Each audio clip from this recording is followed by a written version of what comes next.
Lightning like Steve McQueen. I'm in the fast lane when the light turns green. And I built tough, I ain't nothing but grit. Cause I made rugged blood, sweat, and spit.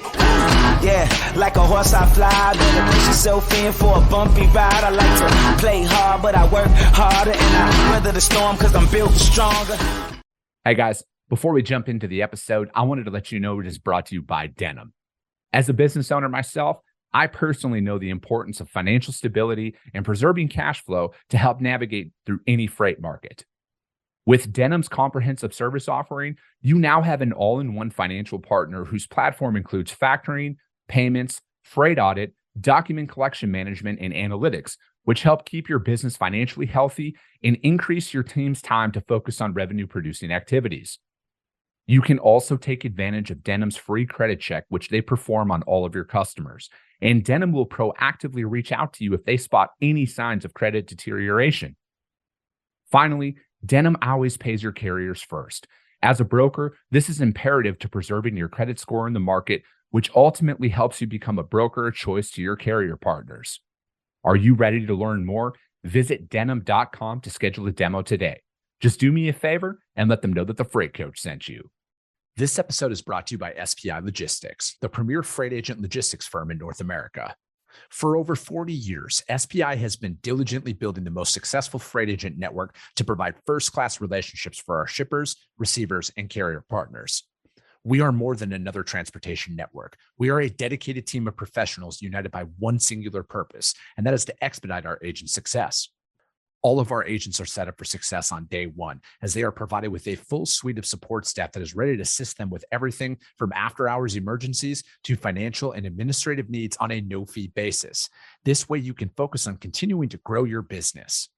There is no financial risk to start, and you have the ability to earn up to 75% in commissions. If you are looking to take control of your financial future and build your business with the backing of one of the most successful logistics firms in North America, visit www.spi3pl.com to learn more. Do me a favor and let them know that the Freight Coach sent you. What is up, ladies and gentlemen? We are back. We are live. It is the Freight Coach Podcast, the top podcast in transportation, coming to you guys every single weekday, 8:30 a.m. Pacific, 10:30 Central, to break down some industry headlines, but most importantly, provide some actual insight in what you can do with all of this information.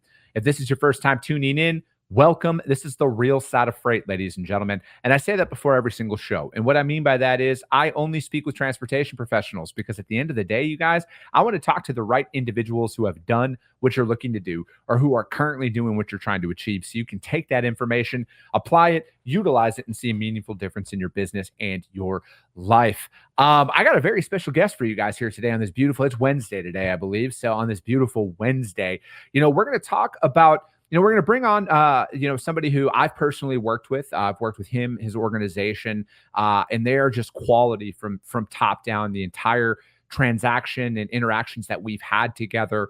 And I think that it just brings on another perspective onto nearshoring and building up your team and everything like that out there. So I got my man Herbert with AVANZA on the show today to break this down. Herbert, what's going on, brother? How are you? Chris, how's it going? Thanks for having me on your show. It's a pleasure, and I'm ready to discuss training, nearshoring, and anything else you want to bring on.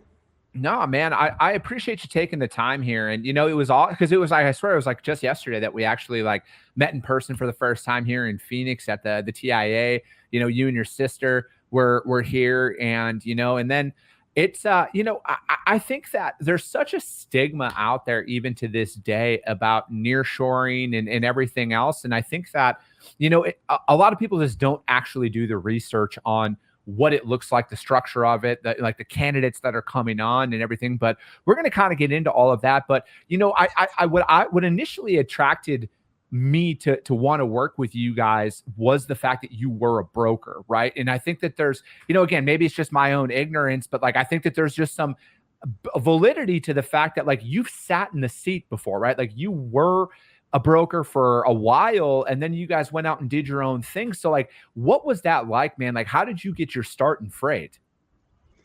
So that's right, Chris. So about 12 years ago, I was a carrier sales agent at Global Trans in Phoenix, Arizona.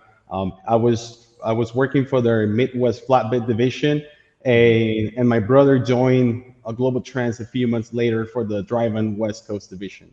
So, just to keep it short, so that was right after we moved to Arizona. So my brother was still trying to play semi-pro soccer for the Arizona team, and I was already over at that stage. So I was started looking for job opportunities in the supply chains and logistics field. And then this opportunity with Global Trans came in, and I went for an interview. I really liked everything that they offered, so I accepted the job.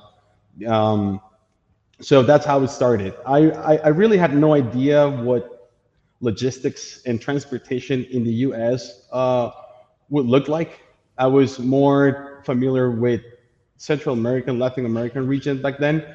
So it was a journey. But 3 months from there, I was brokering freight, only flatbed, OD loads, hot shots, and I went from booking 25 loads, 50, 80, 120 loads at the end of my career at Global Trans. They even elected me to join their management leadership program at the end. So Nice. it was a really great experience. So just like you said, I have been on the seat, been making those phone calls, been sourcing for capacity for sensitive freight, tracking loads, setting up appointments, and just being on the shift on the Saturday morning, covering up freight for them. So that's a big part of what we bring into Avanza. Yeah.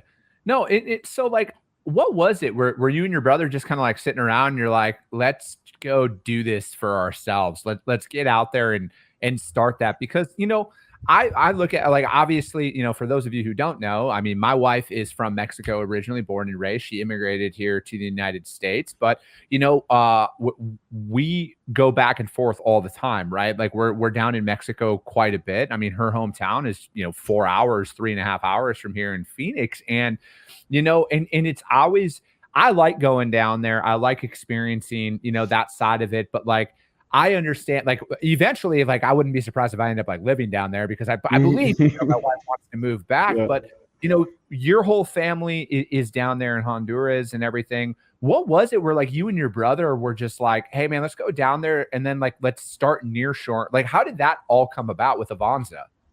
So, right after high school, so we graduated from El Salvador in a bilingual school. So right after high school, our very first job was on a BPO company.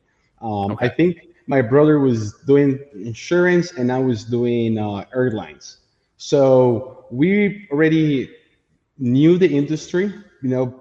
15, 20 years ago, it was mainly focused on banking, insurance, airlines, TV, and just providing that kind of ticketing and customer service solutions. So when we started working on Global Trans, my brother and I sat down and we were like, I think we can replicate this in the same model of BPO, rather than just staffing alone, but actually provide solutions for logistics companies. So, I gotta give it to my brother. He took the shot. He was the one who started kind of like doing the first moves and strategizing around, and suddenly a few months later we were starting our first wave down in Honduras with 5 agents, mainly just customer service, tracking loads, scheduling appointments, answering load inquiries. And 10 years now, I mean, we're here, we have about 20 customers. We have around 200 employees in total, and we like to keep it kind of like a boutique model where our involvement as a C-suite is significant with our clients' operation. We care a lot about customer relations, and that's something that we invest a lot. Yeah. And I mean, I can personally attest to that, right? Like, because when we started working with each other, it was, for starters, like my business partner is my cousin, right? He's like more like a brother to me than anything. He's my best friend. And, we, so it was like, that was kind of like the first thing that stuck out to us too, is the fact that that was a family owned company and you guys were out there trying to, to build up your thing and kind of make it on your own and get out there and especially because you guys focus on freight, right? And I think like, again, I'm about the specialization, like ultimately we do full truckload, right? But I want to work with people who only have like that niche, because I personally believe in that, right? As a business, I think like you got to choose your niche and you got to stay in that niche, and there's so much opportunity that's out there. And for you guys, I think that working, and really going through that onboarding process, and you guys did, man, you guys took the time, you answered all of our questions, you jumped on as many calls as we needed, because most companies, like, this is the first time that they're actually going out and hiring people. It might be the first time that they're hiring an employee, or it might be the first time that they're ever going to do BPO or nearshoring or anything like that. So there's a lot of questions that people probably are coming to you guys on, and for you guys to, like, again, I can personally attest to this. You guys were extremely thorough in that process of like answering everything that we needed to make sure that we had everything that we needed before we even started going to the candidate selection process. And I think that speaks volume of the service that you guys are looking to deliver out there in the market. And I just wanted to point that out because I feel like there's such a stigma that's out there. And, I had my friend Mia on with S-Works last week, or week and a half ago or something like that. And, because I know that there is such a massive stigma that's out there, but it's because it's in freight. But like literally every single industry out there is doing that. And, I just think like, I wanted to kind of shed some light on like what the selection process looks like, right? Because I think some people probably think that you guys are just pulling in random people off the street and be like, oh, do you guys want a job? And, like that's just not the case. So like, how are you guys out there recruiting people to come in and work with your organization down there in Central America? I think that's one of the major concerns logistics companies have out there. What candidate selection process looks like, and where are these candidates coming from as well. So what's the filters and criteria that we have to select candidates to present it to our prospects, our clients? And it's not that simple, and that's why I have an old saying that says staffing alone is not enough for logistics. And that's where our background in the industry comes to play, and where our candidate selection criteria might be a little different, because we look for traits, personality, skill set that we have witnessed that have worked in the past, not only with our clients, but with what I saw on the floor with 400 agents, because when I was working on Global Trends, that's a pretty big company. And so I saw, I started at Global Trends on a way with 30 agents, and by month number 1 live on the floor, we were only 3 of us. So I think that's a big part of it. So first of all, we have our own in-house HR department, and they only select and source for candidates with the criteria that we have provided to them. Mm-hmm. After that, it comes their interview process, and this is more like a pre-screening process where we have an interview with them before we even select them for our nesting program. Okay. So once they pass our in-house or internal screening filters, we will place them in a nesting program. And this is why we partnered up with Sync Logistics Training, that has been a terrific partner for us. And it has elevated our training operations a lot. And so we have them going over the logistics industry, like the basics, the players in logistics, basic terminology, like concepts.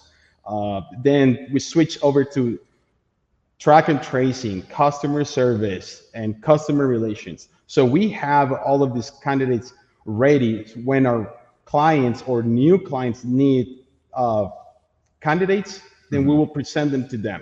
So we have an entire developing process on our end before we even present candidates to them. And this goes, one way or or another, we try to find people with industry experience. That's ideal.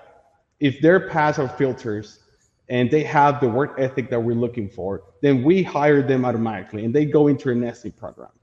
And if we find other candidates who have really strong background in customer service, operations within other industries, and they pass our filters, we will also hire them right away.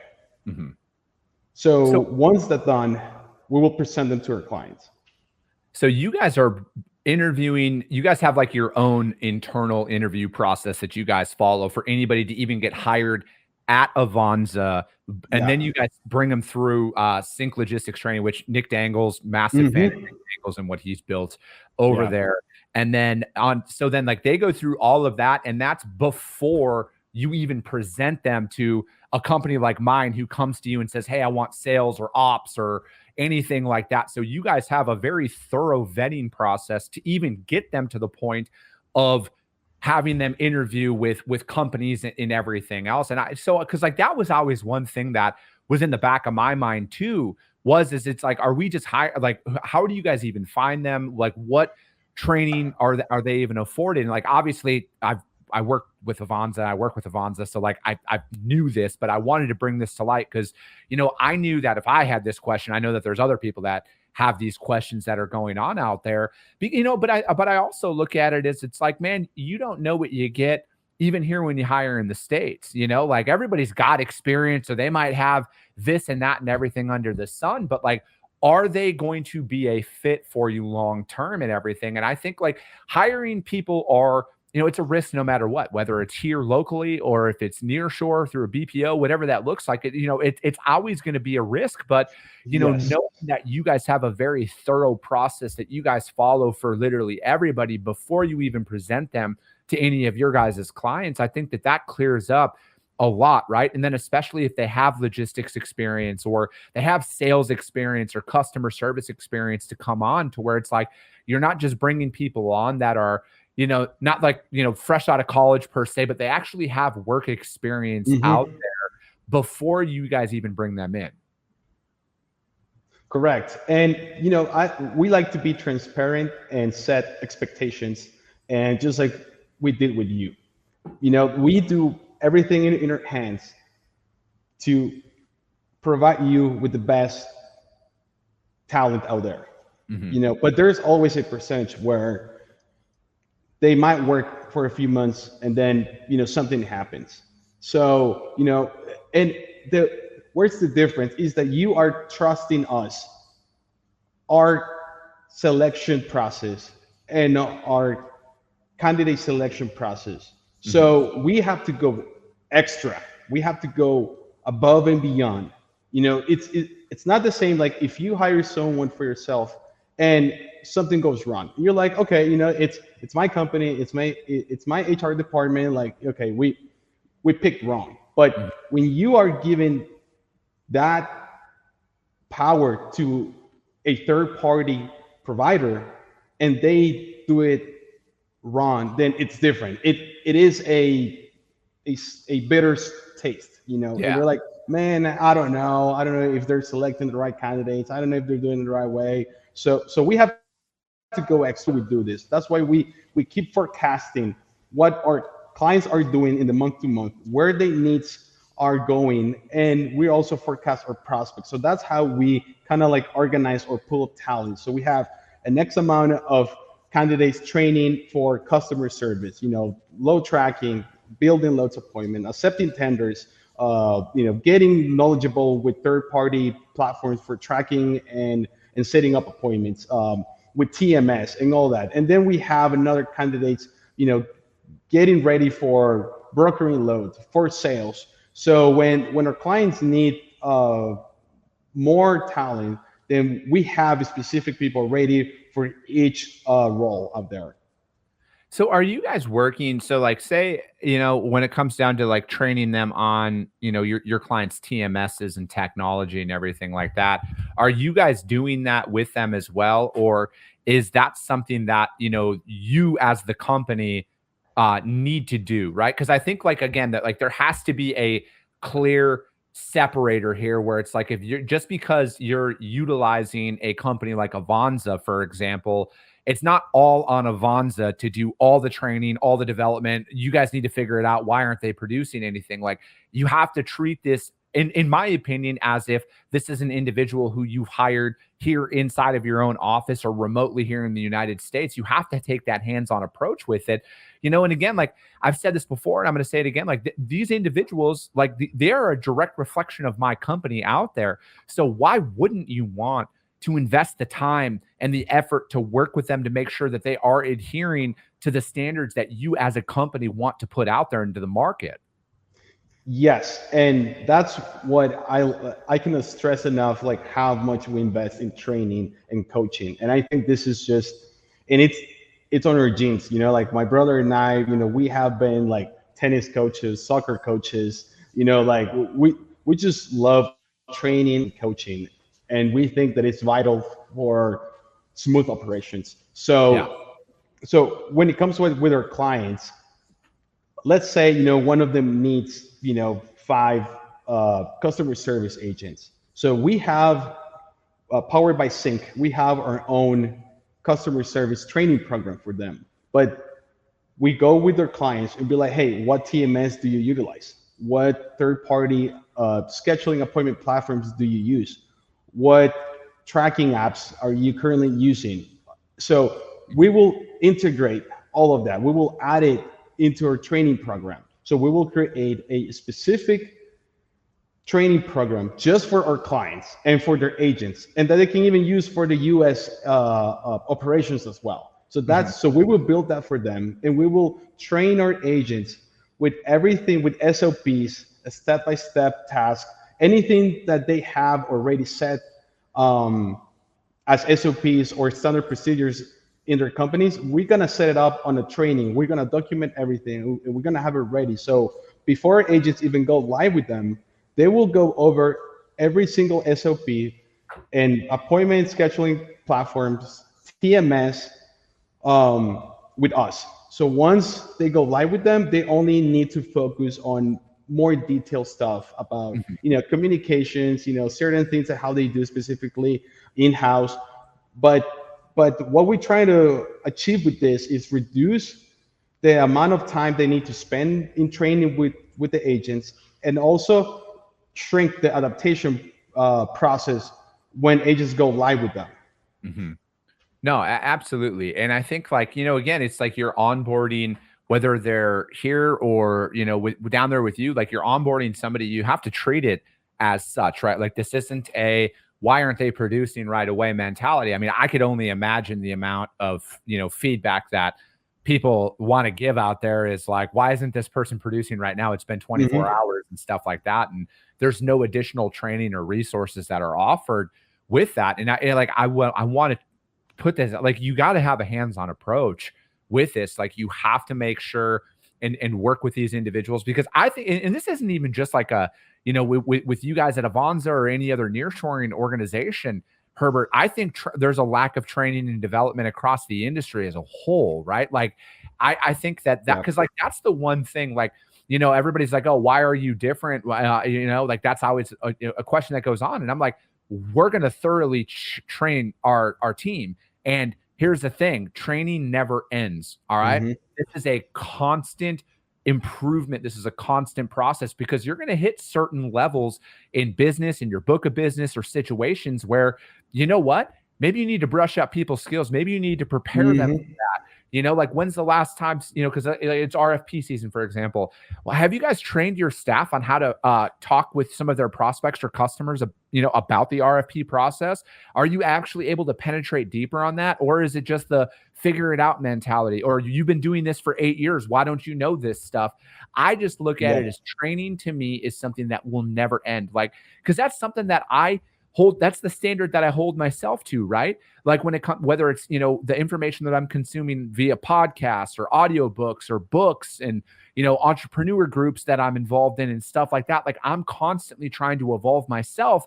And if that's my mentality, why wouldn't I want that and afford those resources to my team to make sure that they're constantly looking at how do we improve? How do we get better?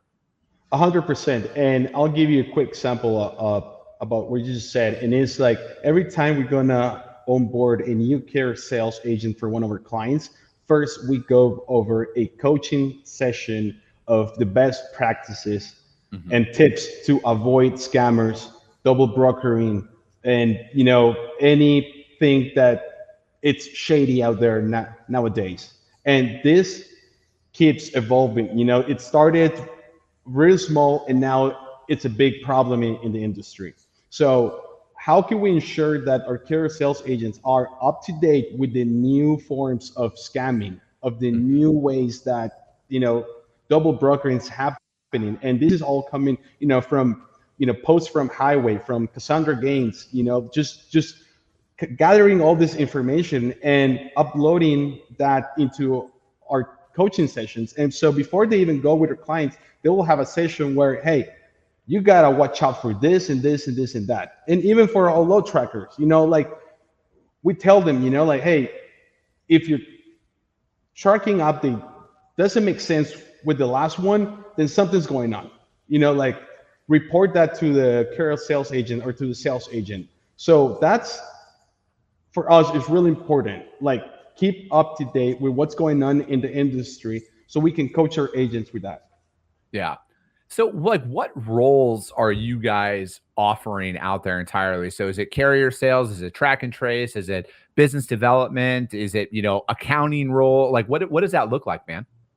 So we have from the basics to complex roles out there in logistics. So, we start from the bottom. We'll do, load tracking. That includes several tasks. Before it was just tracking and updating TMS. That was mainly what it was, 15 years ago. But nowadays that involves updating tracking platforms, making sure drivers have their self turned on and making sure loads are visible on tracking platforms. Obviously updating TMS, entering notes on customer appointment setting platforms where they, some clients will request that you go into the third-party platforms and update their loads there. Like, what time did it pick up? Or what time did the truck leave the shipper or consignee and all of that. Customer service, that's really broad. That's from accepting tenders via EDI or any other platform out there, building loads manually, accepting loads via email, building, appointments, answering load inquiries from shippers, consignees, customers, sales reps, carrier sales agents, and even, like paperwork collections, like accessorial fees, invoice matching, POD collection, and all of that. Then we do carrier sales agent. That's one of the roles that it's our bread and butter. As my brother and I, we used to be a carrier sales agent. So it's always really cool when someone asks us for that role. And then, we do SDR, sales development agents, agents that will help you prospect and follow up with leads, just take care of the cold outreach and the outbound process for you so you can focus on follow up with warm up leads. Mm-hmm. No, I like what you said there. Like you guys know what your bread and butter is as well, right? Because especially with you guys being out there as carrier sales reps and everything else, like because I personally think operations is that's another part of the business that is just like it's so overlooked, right? Because everybody wants to focus on sales, right? And I get it, right? I understand you need revenue to run your business, but like I also want to challenge everybody this. Like you can have 1,000 loads on your board, but if you don't have anybody to effectively cover them, like are you in a better position or not, right? So it's like, because I personally think, because I started out in carrier sales, so I am extremely biased on this. I personally think the best customer or carriers, the best sales reps were carrier sales reps at one time. I think the best business development and sales reps come from operations. And it's because you know the ins and outs of everything, where instead of you just kind of going in there and like calling for the sake of calling, like, because as you're going out there and developing your book of business, you get told no so much that when you get a yes, you just want to say yes to everything. And then Yes. you don't realize in that moment that you just committed to something that, is illegal or it can't actually get done. And, Exactly. maybe it's going to need 2 trucks and you told the customer you could get it done on 1 and, just stuff like that. Right. So I think like that is just a different skill set that you can bring to the table out there. But no, man, I really like that. And, I just enjoyed our conversation today to kind of like talk about the fundamentals of this, right? And like how this actually looks as a transaction. Like we didn't even get into like the other the other side of this because we're already almost at the 30-minute mark here about like what does the interview process look like. And again, I can personally attest to you guys, at least with the AVANZA, it's extremely thorough. They bring multiple candidates to the table, and it's not here's the only person you can talk to. And you meet with them a couple of times and do a couple of rounds of interviews and everything else. And I would recommend everybody out there does that because I think ultimately, like it's got to make sense for everybody, right? It's got to make sense for you. It's got to make sense for AVANZA. It's got to make sense for the candidate as well to make sure that they're fully informed about the role that they're going to get into. But man, I was gonna say, I really appreciate you joining me here today. How does anybody reach out to you guys though, man? How does anybody find out more about what you guys got going on at AVANZA? Just I like personal touches, so via LinkedIn. My email is on my LinkedIn profile.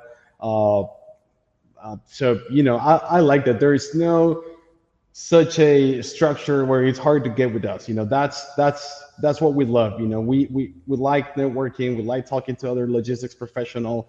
There is no one specific way on how to reach out to us. Our website is available. There's contact info out there as well. So it's really easy to get in touch with us.